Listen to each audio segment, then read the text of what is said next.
Rogers TV. You're watching an interesting local show on Rogers TV and you want to know more. That's when you head to rogerstv.com. Our website provides more information about our programs, our hosts, our schedule, and about how you too can get involved with Rogers TV. Visit us online at rogerstv.com.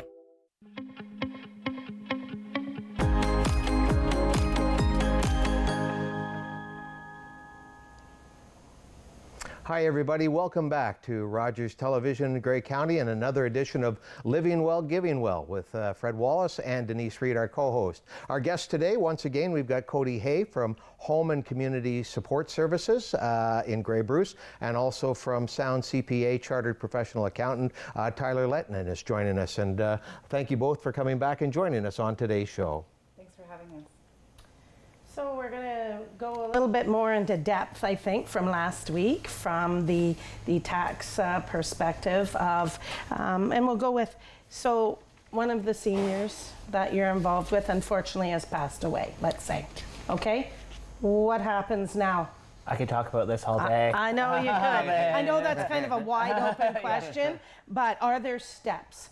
Yeah. Who do we get to be involved? So there's quite a few steps. So what ends up happening if someone passes away is the executor is responsible for administering the estate at this point. So then there's two things that happen from a tax perspective. Is there's your personal tax return, which is your final return, and then if you have assets, as we've discussed in the previous episode, there's what's called an estate return. So then it goes to the estate, and when that happens, it's automatically called a graduated rate estate.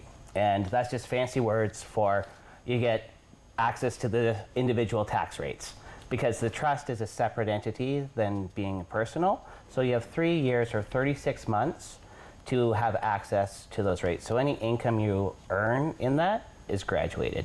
So those are the two things that you'll have to file as the executor. And the third thing is you'll have to apply for probate.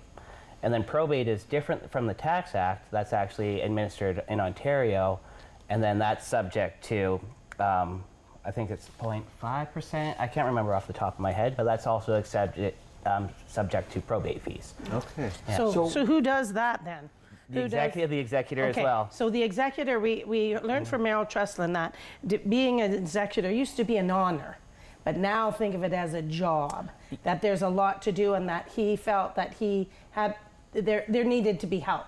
Yeah, so it's unfortunate now that the executor role has changed, and because there is so many obligations involved with the afterlife or after death obligations.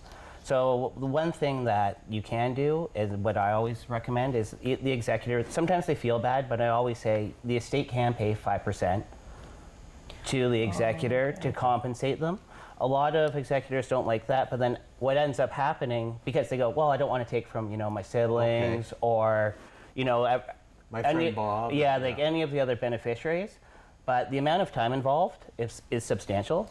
And so I always go, if you are an executor, and this is where the planning comes in, have that in the will that the named executor will get compensated appropriately. And then also everyone else kind of knows as well. Okay. I was going to ask, what is probate? If we can define probate.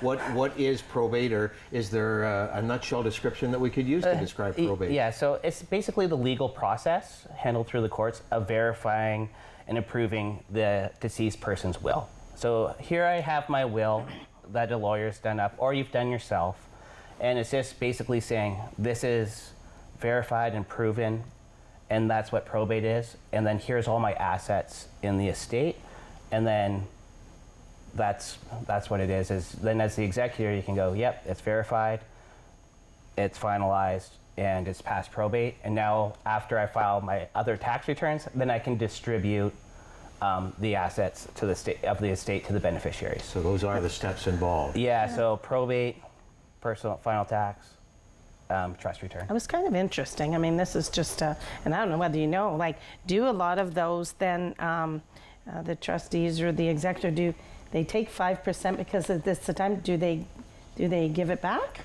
Can you do that? No. then what's the point of charging 5% if you're Yeah, giving it back? okay. I just thought they might. I want Denise to be my executive. Give it back. I just thought maybe they do it because there was amount of work, but then they could also maybe just say, you know what, I've done that, and yes, you've paid me, but I'll put that back in. But yeah, I'll be yours, Fred. Yeah, more than welcome to. But That's well, right. once you're looking at the hours above, usually it's just a nice, like, it's a good thing, and especially if there's other beneficiaries, like you say you have brothers and sisters, and I'm the one doing that. It's like I recognize the time. Yeah, that's worthwhile. Like that makes sense so I don't have to deal with the accountants, the lawyers, the CRA. Well, and I think we talked about in the last episode too the fact that I think it takes a whole team. And if you can have that team communicating together, you know, whether it be the family of the deceased, and I think we talked with Errol about it too, you know, if you can all be around, then I guess that would be more helpful, because maybe the lawyer has something that maybe is helpful to you, you have something to, plus the financial advisor too, right? Yeah, and that's just it, is we operate a team approach, and we want to make sure that all the I's are dotted and the T's are crossed. Yeah. Is there a way of reducing probate? I'm sure every situation is different. Is there a way that you can reduce what you're being hit for on probate tax? Yeah, there's a lot of different ways that you can reduce your probate. But I just want to say first is it shouldn't be a be-all, ends-all, because probate is a portion, and then on the other end you have your actual estate tax planning. So you don't want to be doing something to reduce probate where it actually impacts your personal and estate tax return. So I get that question a lot, is how can I avoid probate? How can I avoid probate? And I go, well, here's some ways to do it, but we don't want it to impact the overall estate plan and personal tax plan just to avoid the probate. Because the estate planning, that would be the before, the probate is... It's all after. After, yeah. But like the estate plan is what it's saying is, you're going, you want it, that's the more tax intensive issue versus your probate fees. So there's certainly a risk involved if you try, or if you get over enthusiastic about reducing probate. So a common one is, I want to avoid probate fees. I have my house. What you can do is gift it to your child. So I've gifted it, haven't sold it, let's not say my house, my cottage. Okay. Your second property. Yeah, your second property. I've gifted it to my child. Okay, great. Avoided the probate on that because it's a gift. However, I've technically, on the estate side, I've sold it, and I don't have the capital gains exemption, so then I have to come up with the funds for that tax obligation. So avoiding probate, there are some ways to do that, and a few of actually the common ones too are this, like gifting the assets to the family, but I just want to just give that caveat. Yes, exactly. Yeah, and then like plan for assets to flow, like say you have a RIF, an RSP, you can also have it flow directly to a beneficiary or a spouse, and just putting those things on title so it doesn't go to the estate, it goes directly to the beneficiary instead. So you're avoiding it going to the estate. And that's how if you put like, your son or daughter on, that's how you avoid it. So it rolls off your tongue because you're an accountant. Yeah. Or you're RIF. Yeah, RSP. oh sorry, registered. I know what it is, but I'm just saying for our viewers, I mean, maybe they don't know what that is. Yeah, so those are basically tax-deferred vehicles that you had access to in your lifetime. So registered retirement savings plan. So a lot of people know what that is. It's been around for quite some time. And then a RIF is registered retirement income fund, and that's when your RSP converts into a RIF. Okay. And that can be a benefit to avoid probate. I'm doing it that way, just because you don't want, again, you want to avoid that administration tax. Yeah. I think it's just, I find it kind of confusing. I mean, it just seems a little, complex, but I look at it and say, okay, if I don't know it, I know there's experts that do. So I'm going to make sure that I surround myself with somebody like an accountant or my lawyer or my financial planner, and hoping, because the trust that you've hopefully built in those relationships, and that's key, is going to be able to do the best for me or my family and get it done early enough. Yes.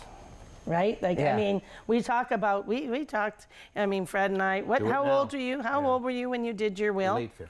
Yes. And we were said that that's a little too Might late. have been 25 years too late. Yeah, we needed Yeah. to do that early. And because nowadays the kids are getting married with more, a little later in life, and have stuff. Well, let's get, the experts to help. Yeah, and that's what I was saying. It's people go, oh, but like you're incurring professional fees. But I always go, the not opportunity cost, but the cost not to do it can wind up biting you further down the road. And it's harder to undo something after it's happened versus being proactive about it and setting it up correctly the first time. And finally, in this segment, Tyler, are there assets that can help you bypass probate? Are there pieces of property or a life insurance policy? Are there areas that can help you bypass? Well, that's what I was saying earlier, is like you can name a beneficiary in your life insurance.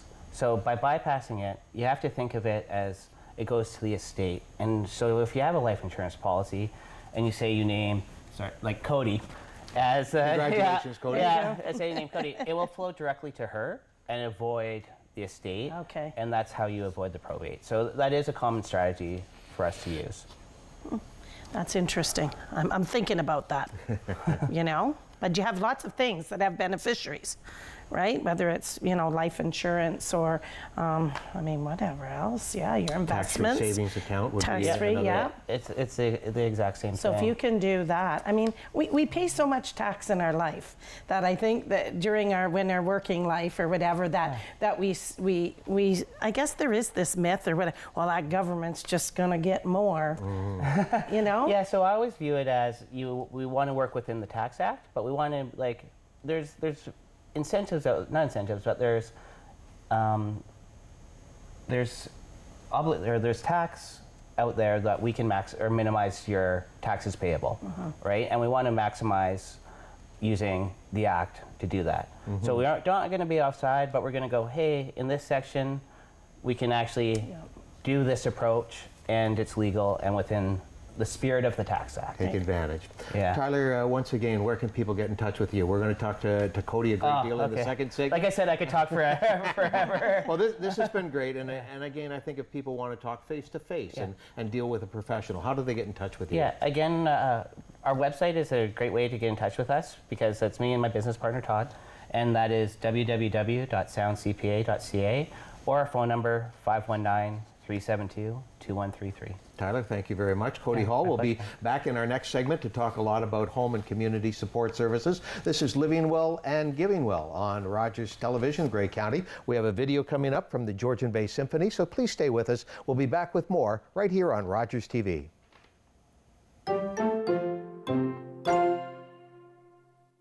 Hi, I'm David Adair, and I am the General Manager of the Georgian Bay Symphony. The Symphony benefits the community in many ways. Music is so important to the community, whether it's a funeral, a wedding, a civic function, those are always enhanced, and there's always music at those events. We give the community an opportunity to hear some amazing music, and as a community orchestra with volunteer musicians, we give members of the community an opportunity to play that wonderful music. So during COVID, we did an entire season of digital concerts. Our musicians at home recorded themselves. It was all put together in a studio, and then we provided that to the community on YouTube. Here's what some people have said about the Georgian Bay Symphony. The music, the musicians, and the conductor were full of life. Terrific night. A wonderful evening of music. Thank you and bravo. It's been a few years since I've been to a concert. It was just phenomenal. Really appreciate all the musicians. It was a delightful evening filled with wonderful music. Donations are important to the Symphony because it's a not-for-profit. We don't receive a lot of money from the government. and we need it to do what we do, to put on our concerts, to do our educational programming. It's fundamental to us continuing.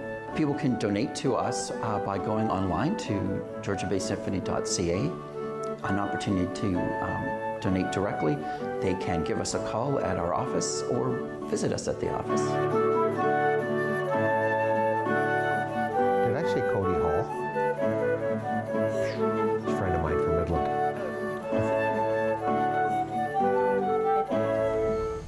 Hi everybody, welcome back to Living Well and Giving Well on Rogers Television. I'm Fred Wallace with Denise Reid. Denise, I should let you introduce our guest since I've been kicking it all over. So we're going to continue with Cody Hay, who's from the Home and Community Support Services Grey Bruce. Because I messed that up the last time, so I'm just going to give that to you. And then we have Tyler Laitinen, who's the CPA from Sound CPA here in Owen Sound. So we've been talking a bit about probate tax, whatever, lots of things, realizing that we need to plan. And Cody, you deal with seniors in your line of work, and realizing that if we can do that in there, that makes your job maybe a little easier. I'm not sure. Yeah, it's good to have those discussions. Like Cody's organization basically deals with seniors on a day-to-day basis and consistently. So if there are those opportunities, I think it's really great, especially if they do, you do such a good job, is then having that opportunity to have those to be like, going back to your family's looked after, maybe there's an opportunity to give back to the organization that you've relied on so much. Mm-hmm. With all of your services, do you have a financial planning department, or is this something that might be refined going further, where they can talk to a lawyer, talk to Tyler? We do have an incredible financial team. These are people that work, more specifically to make sure that the not-for-profit agency is functioning the way that it should. Mm-hmm. But and as the fundraiser and the person that's handling community development and our volunteers, we encourage our people to talk to professionals like Tyler to figure out what is it that they want to do with their estate, and hopefully, they want to do charitable giving in their estate whenever the times come for them to, whenever they pass and whenever they die, to figure out, okay, well, how much of my estate would I like to give to agencies like HCSS? Because those charitable donations go a long way to help us make an impact in our community, to help prolong independent living for seniors and adults with disabilities. Which is exactly what you're promoting, right, at Home and Community Support Services. Yeah. We want to talk about some of your services, and you mentioned the Meals on Wheels program. Tell us about the program and how people can help, and who's being served by Meals on Wheels. So our Meals on Wheels program has hot meals and frozen meals. The hot meals are delivered in more urban areas, as urban as you can be in Grey Bruce. Exactly. The big city. Yeah. But for the folks that are living a little bit more rurally, further out of town, we have frozen meals, and the frozen meals are also a great option, so they're more affordable. I think it's under $40, I believe, for 7 frozen meals, so it's a week of entrees, and then it's also something that you can have not just at lunchtime, which is when our frozen meals are delivered. Anyone can access our frozen meals and our hot meals as long as they're in the right area, but we also use local meal providers, so all of our frozen meals are provided by the Lighthouse Restaurant in Southampton. Oh, isn't that terrific? Yeah, our incredible leadership team made sure that in 2022 that we switched to a local provider, because we also feel very passionate about making sure that we're helping contribute to local jobs. Wow. And by working with a local restaurant, we are making sure that there's a wider variety of nutritious options for people that have complex dietary needs. So if somebody one of the how do they have to be referred? Not at all. Not at all. So No, we don't need to go through our doctor and say, okay, now you have to access, which we know sometimes it's broken. That system is broken. So people can just call us. Yeah, people can just call us. Our regular phone number, 519-372-2091, and you press 1 for central intake. And it's you can get signed up, and I like to say get signed up before you need it. Some people wait until they've had that fall, right? And they're like, oh shoot, like I'm not going to be able to do grocery shopping, or I'm not going to be able to stand in the kitchen, I've had a fall, or whatever it is. Or maybe it's that you know that your mom is a little bit more isolated. You're worried that she's not getting checked in on. And with Meals on Wheels, you're getting a wellness check, right? So these services are really, they can be a lifesaver for some people. The friendly visit too. I think that's what you had said. I think when I'm doing my background work, that's somebody just coming to talk to you. Because a lot of the seniors, maybe they don't have family around. They don't have family here in town or whatever, so to visit. But I also, and is this still in effect, Cozy Christmas? Yes. Give me that. That Yeah. interested me. So Cozy Christmas is our fundraising campaign that we do around Christmas time. Okay.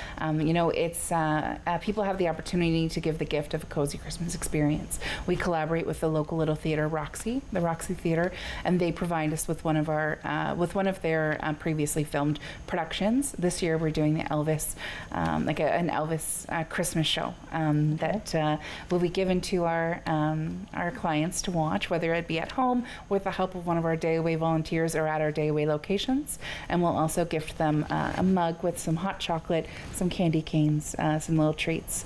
And so when people donate $35 to Cozy Christmas, a portion of that cost goes towards producing the experience for our clients, and then the rest goes to help fund the agency and for whatever ways that we can utilize our donations. But this is our third year running the Cozy Christmas campaign, and I'm really excited about it this year.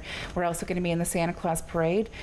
So anyone that's attending the Kiwanis Santa Claus Parade on November 16th will see the HCSS float and see our theme that's for Cozy Christmas. Well, it's kind of interesting when I mentioned that. Your face lit up. Yeah. I mean, that's just, that interests me. As soon as I read it, I thought, Cozy Christmas. It gets you in. And I mean, for some seniors, they just don't get out, or they can't get out, or if that's either you go there or it can be brought to your house. And I mean, sitting there with the cocoa and the candy cane or the maybe popcorn, I don't know. And I mean, it's at home, right? And that's the point, is we want our clients to be able to stay at home rather than, having to turn to long-term care, keeping them out of hospitals, right? Yes. So any donation can go a long way to helping seniors and adults with disabilities in our communities continue to live independently. Yeah. Cody Hay is with us from Home and Community Support Services. You mentioned the Day Away program. Some people are very, very familiar with what Day Away entitles. For those that aren't familiar, tell me about the program and how beneficial it is to those that are involved. Yeah, we have 6 adult Day Away locations across Grey Bruce that are designed to, first of all, it's a great day. You go, it's our clients that are seniors, and they need caregiver relief, right? So maybe it means that they're not able to be on their own at home anymore, or they're just isolated at home. So at the Day Away, we have staff that are, PSWs and nurses, and they're, helping our clients maintain their faculties, whether it be through exercise, through crafting. We also get incredible volunteers that come in to help the day go smoothly, or very specifically volunteer as musicians. So we've got some people that come in and play the piano or the guitar, but the point is it's medically monitored, right? So if you're a caregiver and maybe you've got a family member or a spouse that's experiencing Alzheimer's or symptoms of dementia, the Day Away is there for you so that you can also continue to live your life, do the things that you need to do during the day, and know that your loved one is taken care of. So do they take their loved one to this program, or do it's the friendly visit that would come to your home? So both, I guess. Both, so okay. They can take them to the Day Away. Okay. We also have transportation services that pick up our clients and take them to the Day Away. Okay. Friendly visitors is not caregiver relief. That is for social connection. Social. It's really lovely, so that's providing friendship for people that are lonely. But our agency also provides in-home respite. So we do have staff that will go in and provide caregiver relief that's separate from our friendly visiting program. And I think that's so necessary. Well, it's pretty vital. And just further to your point, I'm at Harbourfront, which is a fairly senior neighborhood, and I see the van picking people up periodically for a day away. But the respite program that you had mentioned, or we probably don't have enough time to talk about all the services, but the value that's inherent in your respite programs. Can you tell me about those? I mean, so it's incredible. And I mean, I will say that anyone can go to hcssgrabers.com to learn about our services if they have more information or more questions about our services after the show. But, we have overnight respite that takes place in Owen Sound and Hanover. And that is an extension of our day away program. So we have bedrooms, private bedrooms for people to go that's medically monitored overnight. So if you need somewhere to go, if your caregiver's taking a break or going on vacation, something like that. So that's an extension, that's an element of respite that we offer. The in-home respite is connected to our housekeeping department. So the people that also provide housekeeping services through HCSS can also go in and provide in-home respite. So making sure that there's someone at home with your loved one while you need to go out of the house. Yeah. Because the caregivers sometimes, not they're forgotten, but it's just that's what happens. They look after their loved one. Caregiver burnout is real. And I think that I see it. I have a mother-in-law, and my parents, are getting up there, and you see that people taking care of them sometimes need a break. Yes. And it's necessary. Yeah. We're getting to the end of our time. Tyler, thanks you for joining us. The value of leaving a gift in your will to support HCSS or Billy Bishop Museum or the Women's Center. Tell us about that. I always find gift giving, support the area that you live. And all the organizations, especially the not-for-profits and charities, they do such incredible work, and they need all the support that they can get. So I always view it as give back to the community, and you get a sizable tax credit towards your liability at the end of the year. So when you are looking to give, every bit helps, and the government again recognizes that, and they go, you get a tax credit to go against your tax liability. So if you are looking to donate, definitely either reach out to you, and again go, hey, what do you think of this? Be happy to answer, and we can go from there. And your number when people want to chat? Yeah, again, it's 519-372-2133. I'm sorry, Melissa. She's a receptionist. Hey, I think Melissa might be quite happy if that's the case. And Cody, hey, when people want to support in various ways, be it volunteer or financial, how do they touch base with you? So give us a call, 519-372-2091. The intro will tell you which number to press to get connected, whether it be for volunteering or donations. But you can also find all of this information on our website, www.hcssgrabers.com. Cody and Tyler, thank you very, very much for joining us today. I really appreciate it. Yeah, my pleasure. Thank you for having us. Okay. And remember, this is Living Well, Giving Well. And what we're asking, and Denise and I would stress, is family first in your will, but visit willpower.ca. And please consider leaving a gift, a legacy gift in your will to support a worthwhile organization or charity in your neighbor, be it Owen Sound, be it in Bruce County, be it in Simcoe County. Thanks for joining us. This is Living Well, Giving Well on Rogers Television, Grey County.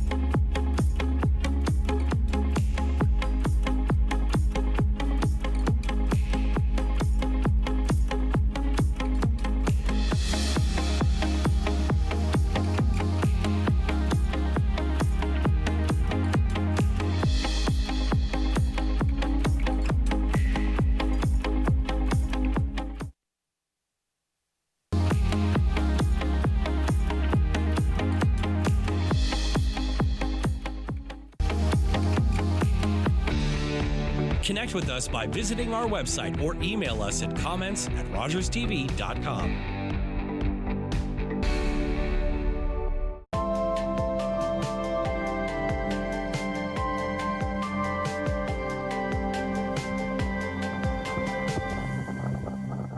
public transit, garbage pickup, parks and recreation programs, snow removal on your street. How can you stay informed about these and other important local services? Tune to City Council coverage on Rogers TV. See your community leaders at work on Rogers TV City Council coverage.